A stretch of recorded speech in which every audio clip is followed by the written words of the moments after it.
into and wants to be one of those foremost authority on what it is to be Black. I don't really care about like the rules of earth or whatever most people subscribe to. I'm gonna do what I want to do. In this lifetime, I've decided that I want to be a painter, and I want to be a famous painter, and I want to be a successful painter, and that is it. And I'm going to be a mom. I want to have 6 babies, and I'm going to homeschool them, and they're all just going to be amazing and surround me at all times. Like, this is what I visualize, and I will not step away from that. She has not stepped away from that. Oh, I she have. Keeps having. You stepped away from that? Oh yeah, nah. Like I got 3. I don't even know if them Bamas is asleep now. I was running like, I hope y'all are asleep. We don't want no kid voices in the background mess up the algorithm for my boy. You know. Lord. Ladies and gentlemen, this is Zsudayka Nzinga Terrell. Did I get all the phonetics right? Basically, give me the actual way that you like it. You got the most important, which is Zsudayka, and Zsudayka. That's where most people struggle. It's Nzinga, and that's and I actually saw Nzinga one time, but that might have been. No, you was like right there. You was 98% there, and I gotta take Georgia tongue. What am I gonna do? Yo, I had an event. A lady called me everything but a child of God, and like it was so bad, people was texting me like, why does she keep doing this? Like she kept saying it and she said it different every time and worse every time. And I was just like, you don't have to call me by my name, sis. Like, stop it. It's okay. It's okay. You first of all, so this is the Shawn Show. And so I is basically me going through my Rolodex or people within arm's reach digitally who I've been watching or admiring for a while to come on the show and share their expertise. So I've been watching and following you for quite a bit, usually on Facebook. You always have great opinions. But now it's like, oh, yo, this chick is she's a dope artist too. So tell us first about your brand of art. And then maybe if I know how to work this thing, if the thing don't blow up, I could scroll through and we could talk about some of your pieces and take it from there. All right, that's dope. I'm sorry I didn't get to send you some pieces. I've been so busy. So she just won a Fillmore Award, by the way, guys. So she's been busy taking checks and stuff, doing stuff. Yeah, like I'm about to get a new studio space in Georgetown. Like I'm so excited. I've been grinding. I have 2 solos up right now in Maryland and in Virginia. Like I'm grinding. So my apologies. No apologies. So I'm a fine artist, which means I paint portraits and do collage work. And I have work in all kinds of different cities. I have work in museums. I have an installation at the National Liberty Museum in Philadelphia. And so I'm doing my thing right now. My work is very much about celebrating Black culture and like Black history and Black identity, but from a like uplifting and inclusive space. Now, you're originally from Aurora, Colorado, which I don't coincide with Blackness. But you were on an island with your Blackness. Well, I guess on a mountain with your Blackness, since we're talking Colorado. So talk to us about that upbringing, and did that like increase your desire to focus on Black life? And also, we got one more thing to piggyback on that. This is a terrible way to interview because people forget the first question. But let's talk about that. And then you said that you don't like torture porn art. And I would like for you to get into that as well, because I think that's key. But first, your upbringing, please. Okay, so my parents, my father was from Chicago. My mother was from Tennessee. They met at Tennessee State University. They got married. Oh. He was in the military. He went to Panama, and then he ended up in Denver. And so when I was growing up, I grew up in, I would say my household was probably only second most revolutionary household under like Tupac. It like my dad, we would come home and he would be like, Khalid Muhammad was on Donahue, put your school bag down and come sit down and watch it. Like Khalid Muhammad was the first man I ever was like, now this is like, okay, brother, like with your smile and your shining skin and like the way he would talk, and he would have his whole kente class. This is the shiniest man you ever met. Oh my, he was like glowing. Like glowing. Yeah. I've never seen nobody just like glow like that. And then that bad 80s cameras and stuff. Like yes. Was like, he looked like a superhero. And I just was like so blown away.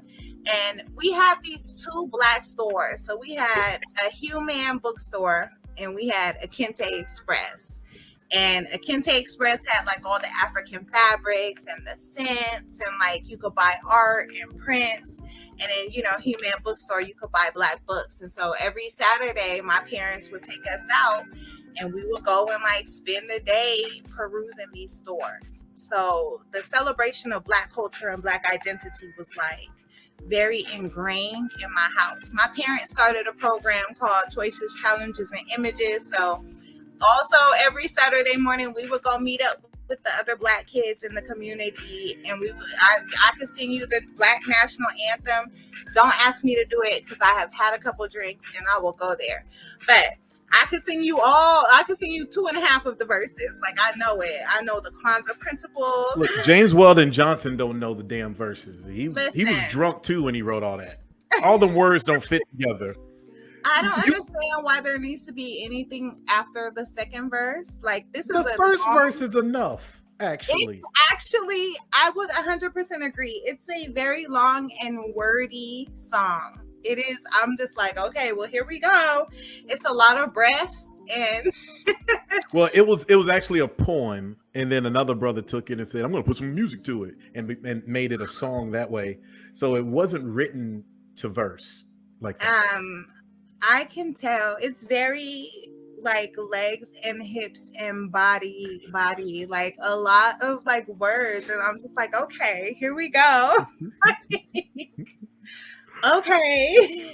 But I know all of that from like my parents really worked hard to infuse that into my upbringing. And so as a result of that, to piggyback on your last part of your question, as a result of that, you know, I know good Black men. I know good Black women. I've been surrounded by strong Black family my whole life. And so to be able to kind of tell a counter narrative to what's super promoted in our community, and I know a lot of other people who grew up the same way I did, or who even maybe had parents who were separated, but their dads were very involved and were very connected to them. Their moms were very involved and very connected. And so, you know, like I didn't grow up in the projects, and I think that story is equally as important for Black folks.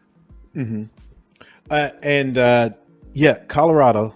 How old are you? Because you have an older feel about you, but I think you're younger than me. If I may. You're not supposed to ask a woman how old she is. Now, I'm not. But I'm an interviewer. I gotta ask these questions. I know, but I just want you to know, like, you ask certain women how old they are, it's gonna be smoke on your interview. Now, I'm 38. I don't have an issue with that, but just be careful asking women how old they are in your interview. Well, not in the interviews. Usually, the problem is like when you just ask for other reasonings, like children or something, and they still want to, I don't know, lie. But that's a whole nother topic. Nah, people like ageism is a thing. But I'm 38. I'm 38. I'm not at the club. I'm not out in these streets. Well, you're halfway there with your children. You got 3 of them. Yes. You think you're gonna get those other 3 in? No. No. No. Oh no. That it's a whole no go. That's not gonna happen. Like, I'm sure that some other kids will pass through my household because I'm the type, if my kids have friends that they family is a mess, I'm like, well, you can move in here. My husband is not a fan of that, but I'm a very like come and move in with us type of person. So I'm sure that I'll have like that amount of energy. I'm sure that like my vision, because everything else I've said has manifested. So I'm sure in some way my vision of like these 6 children passing through here is going to happen, but they not all coming out of my womb. It's a no-go. I could do 1 more, but I can't have 3 more kids. Okay. Well, 3 kids is pretty good though. That's a lot. 3 kids is a lot in this day and age. We're here with Zsudayka. What do you say? Nzinga Zsudayka Nzinga Terrell. Now it's never Terrell, right? No, Terrell. It's always Terrell because that's how Black folks say emphasis on the other syllable. So and shout out to brother husband Terrell, educator in the house. Let's go through some of your pieces. Let's see if I can do this. And let's make sure the world doesn't blow up. Because it's late. But can I also say that you're very art-like without, I was watching what was it? Candyman. And the remake. Well, not the old one, the remake, which I'm sorry, it's terrible. But brother, he had the little Marvin Gaye cap on and he's such a painter. Do you get annoyed by the depiction of artists in film and TV? Like, is that even like, are you like, is that even a thing? What is this? Yeah, sometimes. Like, I know I look very alternative, but some of that is because I'm in DC and I'm from Denver. I'm from like a more open type of culture. In Denver, I don't look strange or artistic at all. But yes, like when that Spike Lee, She's Gotta Have It, everybody was hitting me up like, you're just like Nora Darling. And I am not at all, outside of the fact that we are Black women who paint. And so that's definitely frustrating sometimes. But I also understand people are just trying to relate to an identity and a career path that a lot of people wish that they had pursued and did not for whatever reason. And, so they're trying to just connect with me because it just has happened to work out for me. Well, all right. So I got a painting up here of yours. Can you see it on the screen? Yes, I can see. Okay, I would try to see if I can actually make that a little bigger. But no, it just isolates things. Tell us about. Yeah. It's like nope. So tell us what we're looking at and what's the spirit of a painting like this. And so this is a painting called The Power Couple. This is mixed media, so it's acrylic, paper, fabric, vinyl, and I paint. A lot of my pieces are just like stories of the everyday, Black American culture and the celebration of that. And so, this is a kind of, it is not an exact picture of me and my husband, but the narrative of it is about, both of us had solos in different states the same month. And so, just to be with a partner and just like, yo, we doing our thing together and being able to celebrate that and feel powerful. And, we went out, we tricked off a bunch of money and had a little fish dinner to like celebrate. And so this is like an embodiment of that mood of just like, we going out, we doing our thing. And the celebration of like, what happens when Black love comes together and it works together? What happens when 2 people, and they don't even have to be Black folks, but because I'm Black, I'm proud of that. So I always say Black love. But what happens when 2 people come together and are aligned on their paths and the work that they're doing is like helping both of them ascend? I remember interviewing Elizabeth Catlett and she You was interviewed Elizabeth Catlett. I'm a man of many former jobs, and one of them was I was a newspaper reporter in Durham, North Carolina, and she was being instilled for something at the North Carolina Central University. So this was in the before, not just the before times with COVID, but the before times with 9/11. So I want to say that was 1990, 98, 99. And I talked with her, and then her man was just over to the side, little Francisco Mora. Is like this little, it's cute-ish, but older Mexican painter himself, or I forget his total specialty, but he's all quiet and stuff. And she says, I do all the talking, but the way he treats me, it's love. And that's what I like to portray in my work. And so when you said something like that, it just made me think about Elizabeth Catlett way back in the day. About 23 years ago, I interviewed that woman. Y'all, that is like, yes to that energy, yes to that comparison, because we're the same. Like, I do the talking, and I can make him, he gets big when he's around me because my energy is real big, so he could get a lot bigger. But yeah, like, it's that exact same thing, and I love that. Right. He doesn't want to shrink, but he's still who he is as how he conducts himself. Yeah. Yeah, and that's what makes us good together, is because, like, he's a quiet person, so he'll hang his brilliance up on the wall, and he doesn't feel the need to, like, express to you that it's brilliant. Whereas I'm like, nah, this is brilliant. Like, you see what I just did? But it's not even just something that I feel for me. Like, if everybody in the room is brilliant, I'm like, yo, look at this person over here. Like, did you see this piece here? Like, so it's a good connection. You're inspired by the art and the art form. And be like a little less. He's good at that too. He's good at being like, okay, sis.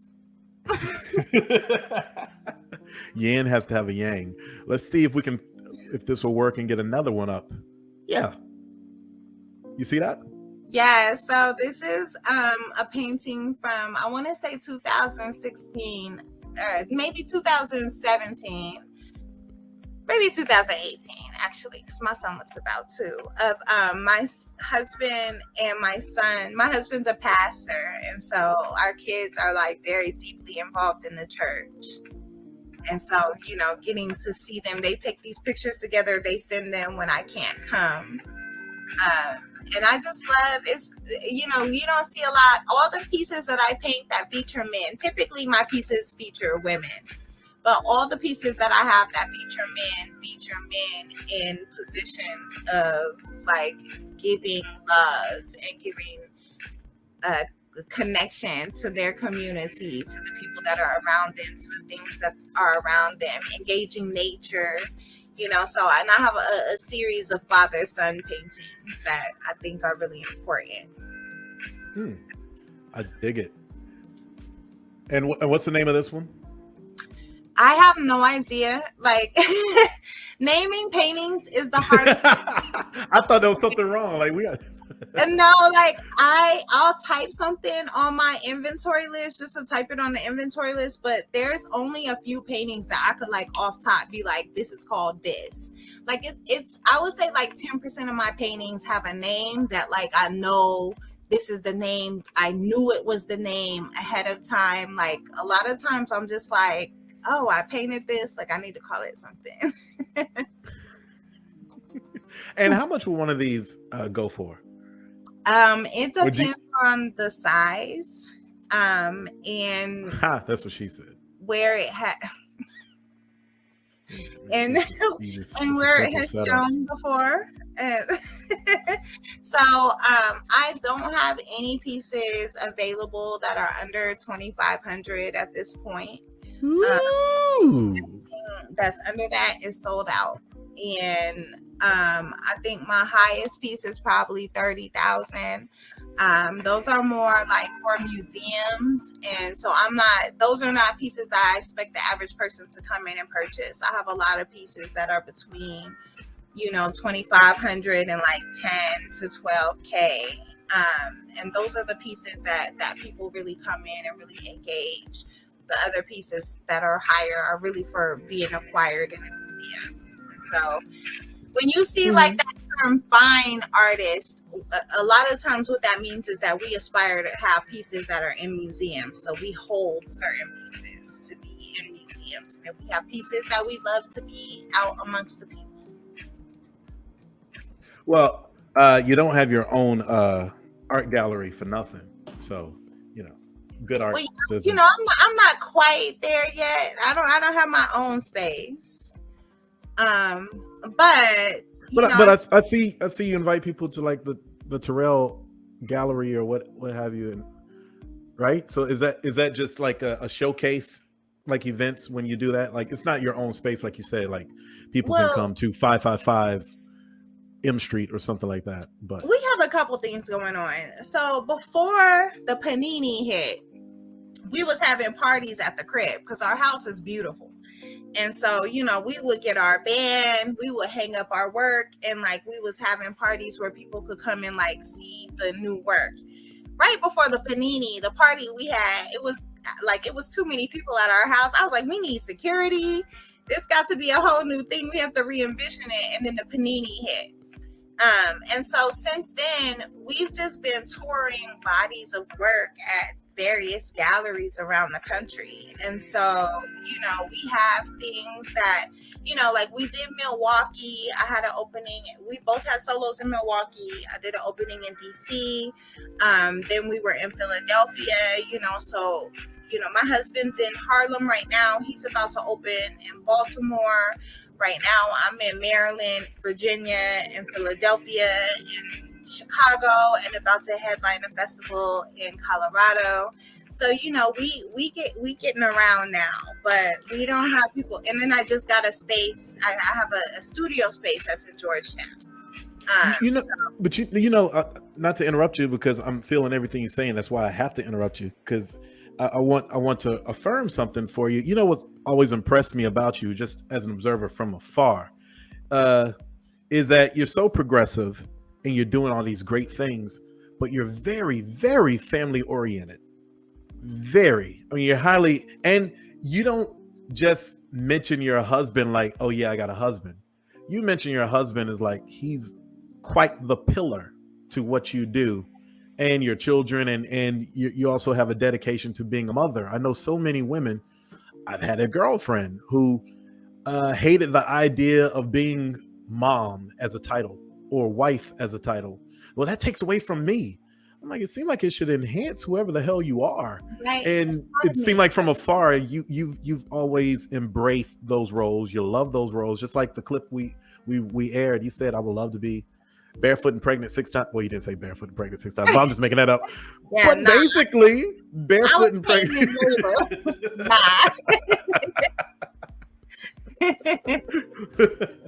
But you seem to embrace that. So you can be modern, you can be progressive if you have the right partner who digs what you do and understands your necessities, your need to create and your need to travel.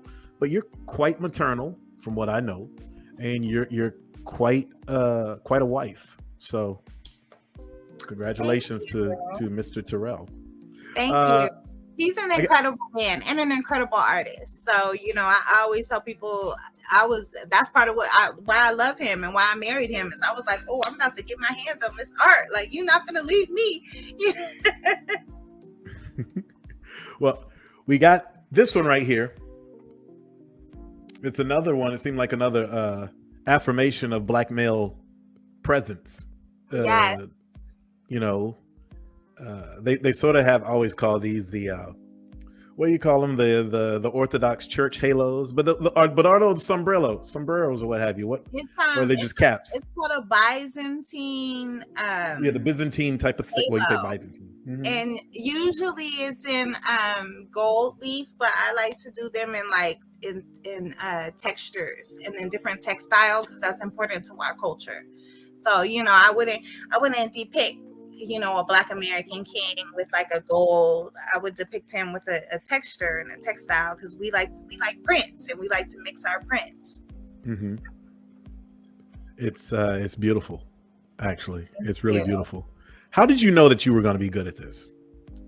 I decided I was going to be good at this, and then I worked hard to be good at it, and I studied it. and Mhm. practice. And I made a dedication that, like, if this is what I love and this is what I want to do, there's that book about 10,000 hours. And so I planned out my next 7 years and how am I going to get that 10,000 hours in, and how can I shorten that 7 years? And so I think that I'm just now coming into myself as an artist and as a painter and creator. Like, I'm excited about what's about to come, because I feel like I just now really have like hit an understanding in what it is that I do. Now, see, that's exciting to me because I'm sort of feeling that way too. Like, I think I sent you the play that I want you to read, but you haven't read it yet because you're too busy. Well, I understand that. But yes, people. So even if I hadn't spoken to you before, but I know you in the social media realm of knowing you, I will trust you with something of mine. Hey, read this. Or like, hey, taste this. Is it bad? I'm one of those people because I believe that inspired people can give you can inspire you in different ways, whether they're critics or writers or not. But yeah, I mean, you clearly have some juice, and it's very exciting as an artist to feel like you're approaching your prime, or like you figured out a different way of doing something and your process seems to speed up, or your mind seems to work faster. Does inspiration come faster to you at times? I'm always like on the move, but I do want to say that it's been dope to watch you. Like, I'm kicking it and we just watching TV and you come on and I'm like, I know that too. Like, you in the commercial, and like, that's fire. It's you and another homegirl that I got that she's like really getting roles and like really doing her thing, and she's in her early 40s and she's a mom, so she's not like the typical 20-year-old that's becoming the superstar off these big breaks. Like, and I'm so inspired by that. And so, like, yes, like the ideas come, but I think that I'm just immersing myself in so much that the ideas can't help but come, because like I'm really invested in living life. Yes, you are. And so this is the last painting we're going to go through. Speaking of mothers and living life, tell us about this piece right here. And yeah, tell us about this piece. 'Cause I like the backdrop of it for some reason too. It just helps everything else pop, but it stabilizes things too. I don't. Yeah, it's great to look at, and I like the shading. Go into this piece, please. So this is mostly paper, acrylic, and her jacket is fabric. Only her jacket is fabric. Like, the rest is paper and there's acrylic on the figure. This is a commission for a client who, shout out to her, because like I told her, like, if you let me take my time, it's gonna be fire when it comes out. So like, she waited probably 8 months for this, and like I had it in my head and I knew how I was gonna do it. I just needed the time to like really focus on bringing her forth the magic. And so I wanted it to look like a quilt. I'm really into quilts and like the styling of quilts. I sew as well. I don't like make clothes, but I sew in my paintings and in my practice. And so, she wanted Toni Morrison, and I have another Toni Morrison piece that I did as a study for this piece, that the sketch came out so fire, I just kept it, and it's at one of my solos in Rockville right now. But this is the one I wanted to do for her. And so in the actual face and hands are pages from the book Sula. And she's got the butterflies in her hair because she has transitioned. She's an ancestor for us now. Everything in her outfit is sun, moon, and stars. And so like there's this reoccurring theme. And then in the background, everything is all like flowers and blooming and constellations. And so there's this like reoccurring theme of one of the things I thought was important. I'm not the biggest Toni Morrison fan, but I understood the craft that she worked with. And one of the things that I thought that she did amazing was how she portrayed the Black American as simultaneously being here on earth, but also interacting with our ancestors in real time. That is something that I think is very unique to our culture. And so I wanted to kind of portray that by incorporating like all of these symbols of the universe and transition, but also putting her words. So there's pages about self-love and like conversations with the daughter in Sula that are on her face and on her hands. I feel she was such a poetic presence that she could have written the Bible. It could have been Tony James' Bible, or something like that. But there was something very astral about her presence and the silverness of her hair and how she just walked with this power. I always thought she was a beautiful woman, and she is missed in one of the ancestors. She's incredible and absolutely brilliant. And I want to clarify, when I say that, like, I wasn't the biggest fan of her work, it like that's not a diss to the skill. It, her writing just was heavy for me personally. But as I have read every single one of her books because I respect her mastery of the craft that much.